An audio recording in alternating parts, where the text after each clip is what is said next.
Okay, hey guys, it's been a while since I've uploaded any videos. I guess we'll just start off with that. I'm back in stateside, and I'll be able to start uploading and playing a little bit more consistently now. Um, the first bit of news is a month ago we hit 500 subscribers. I did a vote if we were going to do a live stream session or keep casting my games or cast pro games or subscriber submitted games or a subscribers coaching session.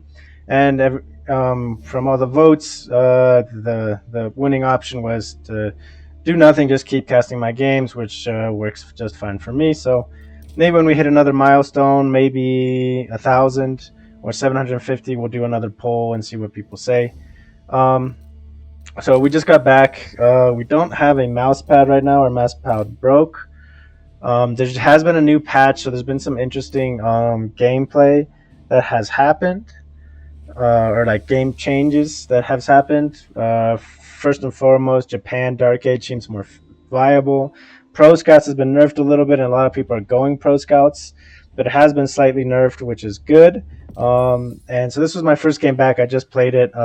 My mic was having issues, so I just got it to turn on. So we'll just do a quick review of the game real quick, and then we'll play probably one more live ranked, and that'll be it for today. So yeah, first and foremost, King of the Hill, central hill location is really key here. So we were looking to see what our opponent was going to go do. So we're going to head over here and scout. He scouted north as well. Okay. He did miss the sheep. And so I run this way and I catch the sheep. And since he missed the sheep, I didn't think he had run this way. So he does pick up 3 sheep there. Yeah, so pretty good sheep haul for him, it looks like it's going to be. He's got his hunting cabins up. A little bit late, I want to feel like he's coming the second scout.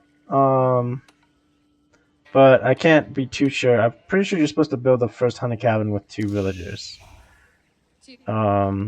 Just to maximize that, but I'm not entirely sure. He does a good job finding my TC and staying out of range. The game plan here for us is to go fast H2 and Mangadai, which is something I almost always do, but it's really, I think, pretty good in this matchup for 2 reasons. First one being the map, King of the Hill. There is no close wood line, so if you can get onto their wood line before they really can get established, you can do quite a bit of damage. Harassing that. Now the other thing is, because of the Pro Scout meta, against most civs, there are some exceptions like China and Zushi, you're going to be able to go fast H2 Mangadite and deny scout picks on the deer packs. So that's going to be a pretty good option that you can have. It's just it's all about timing, basically. It's all timing based. He's picking up his sheep here. He's up to 2 scouts, and he's queuing 2 more. I feel like this queuing of the 3rd and 4th scout is kind of late. He could have queued this up sooner, so he should have had these up and out already. So that's a little bit late by our opponent here, Ned, who is a Conk 2 player. Not to change the subject too much, but there is a DLC coming out, which is going to be pretty cool. It looks like we're getting like a Crusader faction and potentially another one, and then we're getting another DLC later on in the year, which I'm still banking on getting an Inca civilization. So we'll see what happens here. So he sends out his scouts. We're aging up. He's about to age up, even though he's made basically 3 scouts. That's kind of the strength of that Rus Eco, or the Rus opener, with basically everybody on to food there. And he starts burning down our Uvu. I wasn't too worried. It's just 1 scout, not a big deal. And then it becomes just a couple more. So we're scouting his base. We see the Golden Gate. We look at our vision here. We've almost finished scouting the entire map. We see Golden Gate. We see wood lines. Not a terrible shape here, but we also see 4 scouts burning down our Uvu. So if we do nothing about this, this will burn down our Uvu. We'll lose a lot of tempo, rebuilding it up, as well as value. So we do have to think about pulling a villager here soon to repair this. We're kind of gauging it, and we're like, yeah, we got to pull a vill. We decide to pull the gold villager. So it's going to reduce our typical build in terms of getting upgrades at a quicker tempo. So that's okay. We're still going to be able to crank out Mangadai. His scouts here, they're not actually going to be able to block me.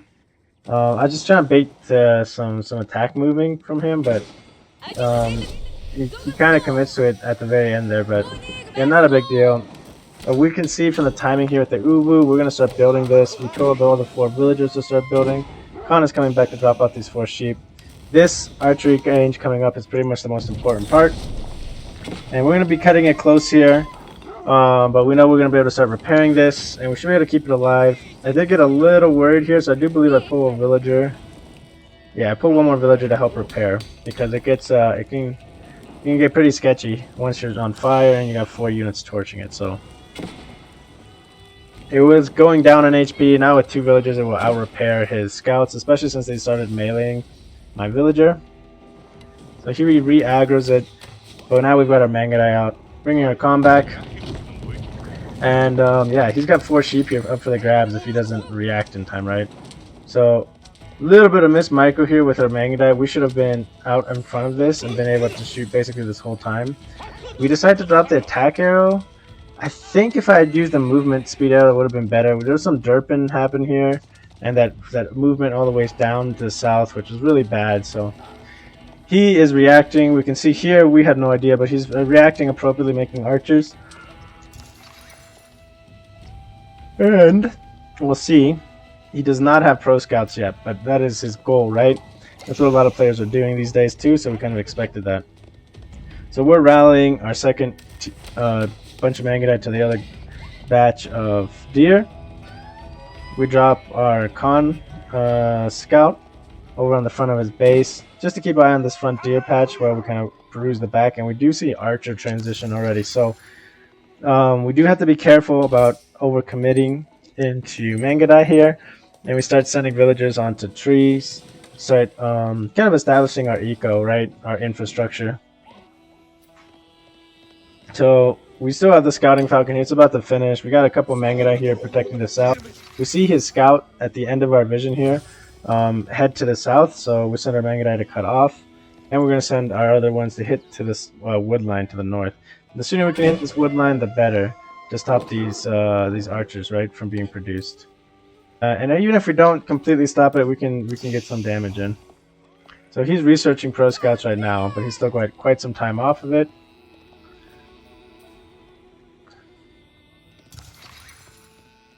And yeah, we can see his scouts, and we're just roaming. We just have to be careful about overcommitting. We were without a mouse pad right now, so it feels kind of weird. Just the movement and stuff doesn't feel the exact same as when I play with a mouse pad. So I was playing extra cautious, which is probably for the better anyways. Army value, you can see we're way ahead in army value right now. So, but this is a fight that if we take this fight, it's not a great fight if we take this half and half. We have to have our whole army together. So we have to be really careful about the engagement here. And we're kind of just forcing him to pull back his army and fight us here. This is just buying us time, right? We're not even... I mean, we got 1 shot off on a villager, right? That's 1 damage or whatever, 3 damage. That's almost nothing, but what it is doing is buying time. And the more time we buy, the better. The Rus eco is a little bit better than ours. We've apparently idled our TC a bunch because we're down 3 villagers when we should only be down 1. So we've basically idled our TC for 40 seconds at some point during this, which is really bad. We're starting to get idle villagers on our TC, so we need to get out onto Deer Pack. This is what we're doing here. We try to commit a little bit onto this. Try to snipe a villager, but his army's here, so we can't really do anything. And we're still protecting the deer, right? So he hasn't been able to really pull any deer yet. No, he's making more scouts to pull deer. We try to fight a little bit here. We're able to get a decent trade there. A couple of shots for like 2 full volleys of our units there, so that's a good trade. We just have to keep falling back, and this is kind of pulling his army towards us. We're shooting some of the deer, so it's harder for him to micro it.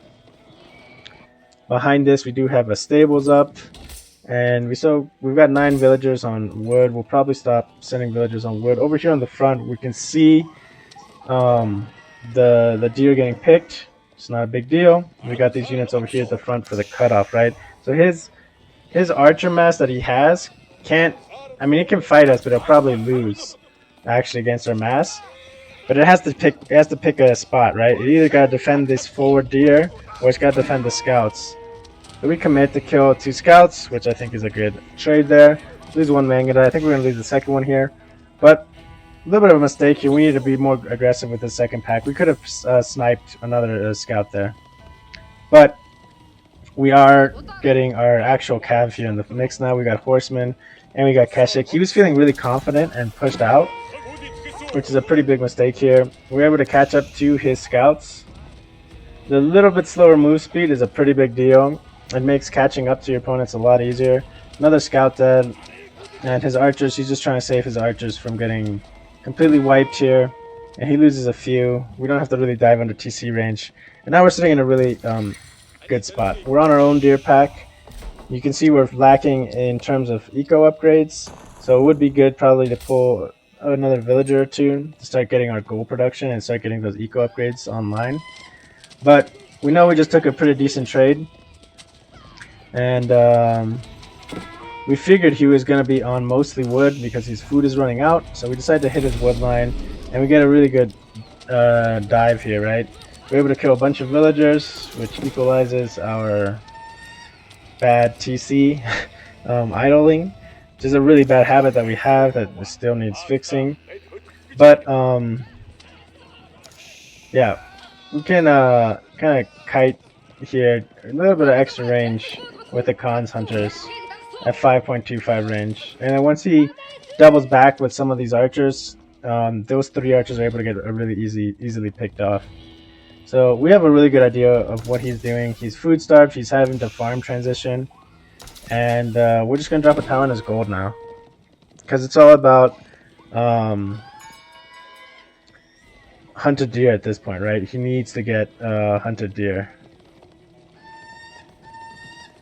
to really get the castle, and otherwise he needs to get this gold on his tower, right? So, and we denied 3 deer packs right here, which is pretty big, or 3 deer carcasses rather. We're up to a second stable, so double production from stables, and rallying back onto here. Food is in an okay spot. These villagers, once they're done, I'd probably send them to boar. Their deer's not a half bad choice. He could have pushed me here, so this was kind of a point in the game where he kind of had to make a decision here. I think he kind of had to dive and push these villagers off this. If this tower goes up, there's no winning this for him at all. Like, it's 100% unwinnable with this tower up. I feel like we're just so far ahead.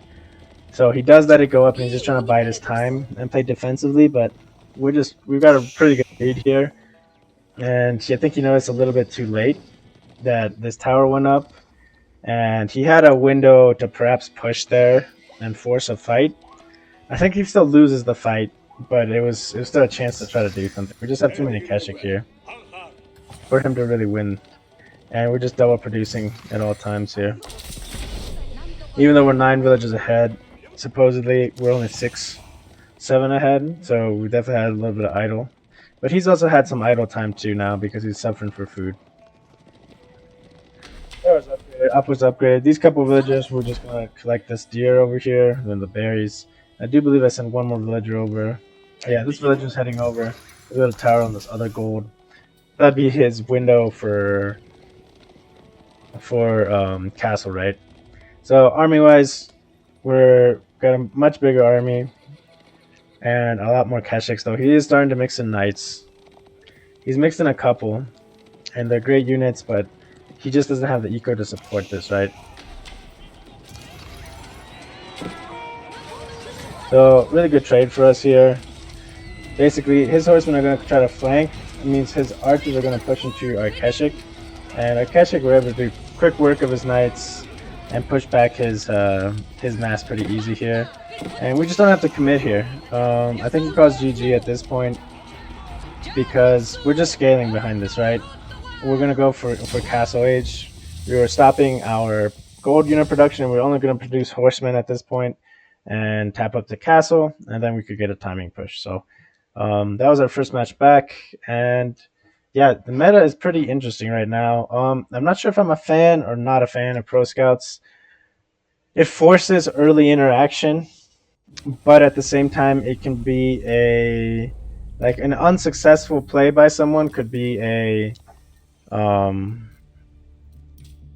just a loss, just a game over loss. So Lakeside Archipelago. I'd rather not play Archipelago. I really don't like King of the Hill. The only plus side is the wood lines are kind of raidable till they aren't. But there's no trade. But I mean, we have Mongols step read us. That's bad. Lakeside. I think this is a tourney map, and they have the deer on the edge with stealth forest. Yeah, and it's all barren except for one edge.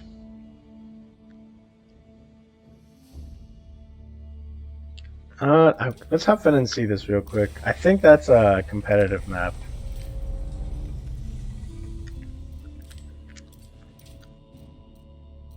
There's Lakeside. And then game mode, map state revealed. Okay. Let's just try this real quick. Because this map, I have some theories about how to play it that's not necessarily meta for Mongols specifically. But it depends on how much fish there's in the water. Now, the competitive Lakeside, I'm pretty sure only has one fish. Yeah, just like this. One fish and some... So, I mean, you're going to get infinite value out of your 3-4 fishing ships. But that's not great. Deer on this side. So I still think Fast H2 is a play here. If they're on food or whatever, they can have all the food if they want if they don't have any wood or gold. And this doesn't scale, right? So if I take this and I scale my eco off of this, I'm in a much better spot. Though market is in a really bad spot. Is there...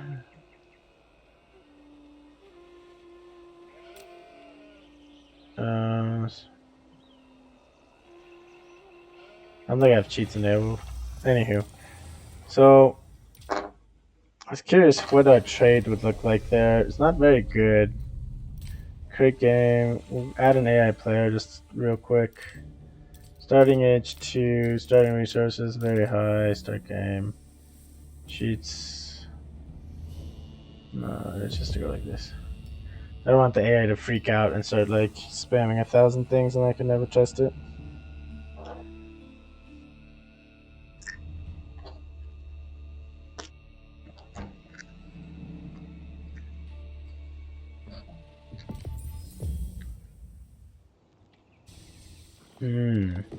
Pawns forward. This is super rateable.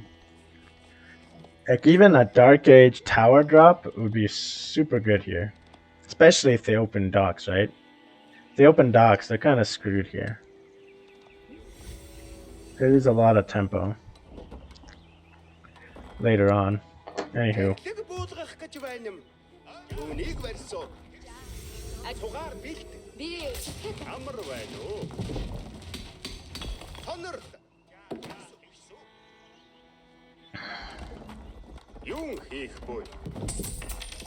We'll make one market, we'll make 2 markets. Let's get this upgrade. Now this is unfortunate, right? Because I don't think you're always going to be dealing with a wood line here.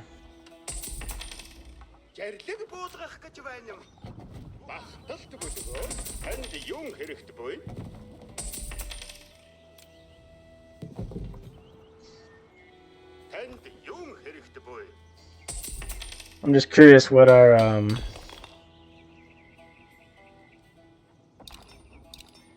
trade looks like. I'm guessing like 40.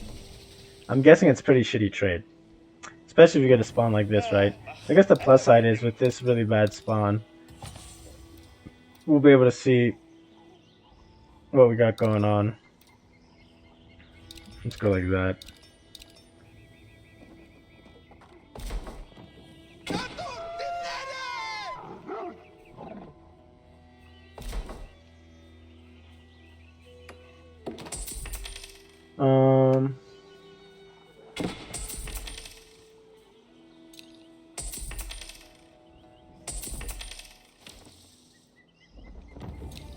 So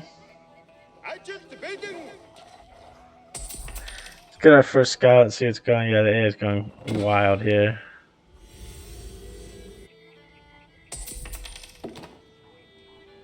I don't know if the AI uses cheats or not, but if it does, I think it's not a good thing for us.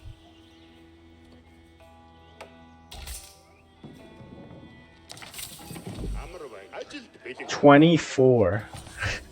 That's not just bad trade. That's really bad trade. So this is like maxed out right here, right?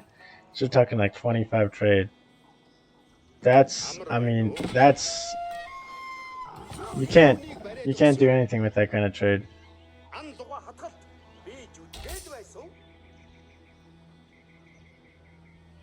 It's a trade you can never do trade. So I guess that's the downside. Like if you go Mongols here, you might be able to pull off a lot of aggression, but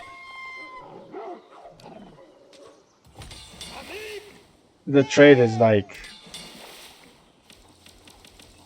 it's not good. 24 trade is like what you'd be getting in best case scenario, and it's just it's super bad. It's not viable. You can't do anything with that.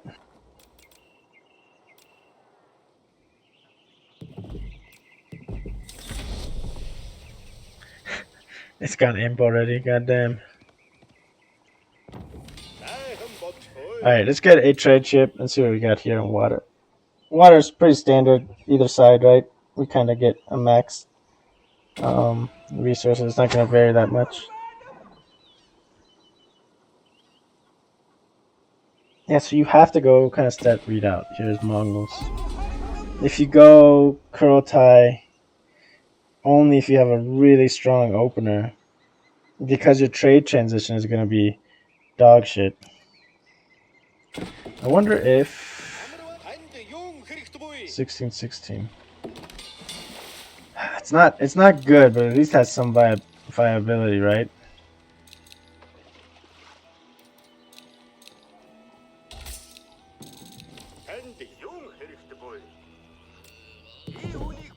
I'm curious. Something that I can't remember is if the... Now, for example, if they went on the other side... Transport ship, let's drop this off. Come over here.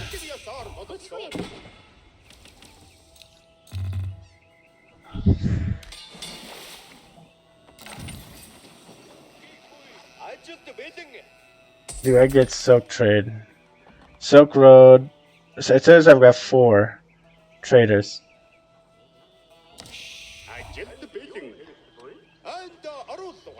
Now, here's my thing, right? If we get the good spawn, if you get the good spawn over here, right here we got the short spawn because this spawned on the other side, right? Because of this relic, I'm guessing, spawned favored to one side. If we get the spawn favored to the other side, is that even better?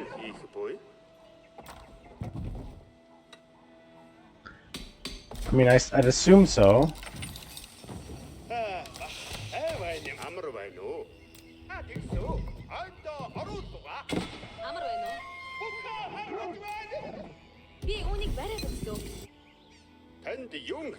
Let's go like this.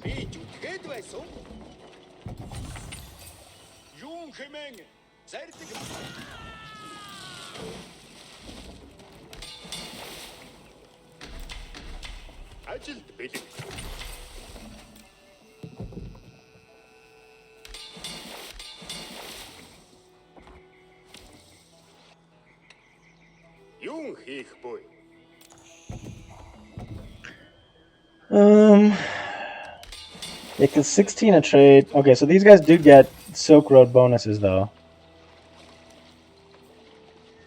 So we're gonna be getting pretty good bonuses.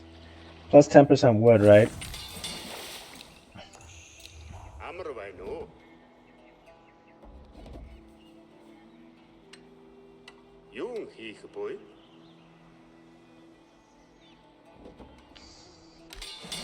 This is the one I want to know, because if you get the far spawn, 16 and 16, we're talking 32. 16, 19 plus 3, now we're talking 35 and 38, and then potentially like 40. So you can eke out decently on water. Now that's better. That's a lot better. I mean, it's not a lot better, but it's definitely workable. So 22, 25, and 4. We're talking 51 just right there. And we just need 3 more.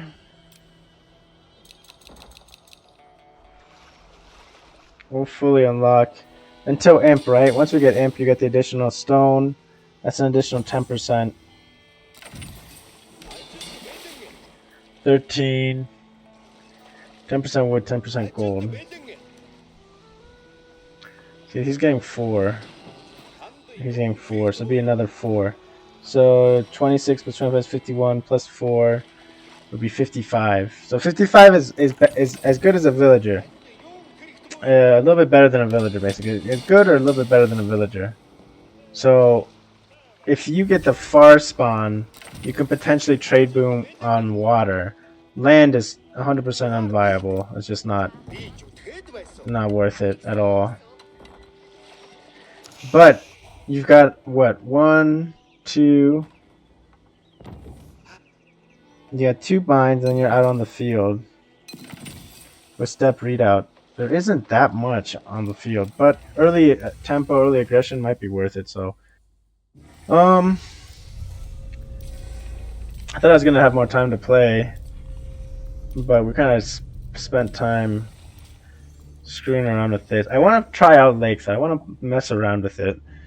Golden Heights is kind of the same deal, except not. So there's great trade possible on Golden Heights, but you got to go for water in some respect, because you can't really deny their base easily. It's really easily wallable.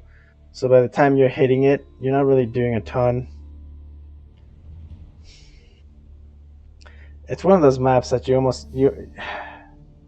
kind of have to deny it in Dark Age, certain plays in Dark Age. If you go spears and stuff, it's an easy choice. You just go Dark Age spears. Himayama, I like. Prairie, I like. Lipney, I like. King of the Hill, I'm not super. I mean, it forces me into step readout, which I'm not a huge fan of. I mean, it's a great landmark. I just like the curl type bonus. We'll just leave it like this for this season, and then we'll kind of adjust from there. Let's reset team. Team ranked. I mean, I personally hate hideout. I personally hate mountain clearing. Lakeside on teams. It's gonna be interesting because depending on what size team game it is, you're gonna have to compete for that. Nagari. Not a huge fan of Nagari. Yeah, it's basically all boom and water play. I'd probably vote on Nagari. I could live with the rest. The other wouldn't be a flex spot, depending on my teammates and stuff. So I was hoping to get another game in. This is already a 30-minute video, so I don't want to bore you guys more than I have. And if I try recording another game right now, it might be too long of a video, so it'll cut it off on the end of it. So we'll stop it for here, and then yeah, I'll be uploading again more consistently now. We should be getting more DLC news soon, and the meta is kind of shifting a little bit too, and is going to be shifting a lot more here in a couple of weeks as well. So yeah, things should be kind of spicing up here soon. So thanks for watching, guys, and I'll catch you all on the next one.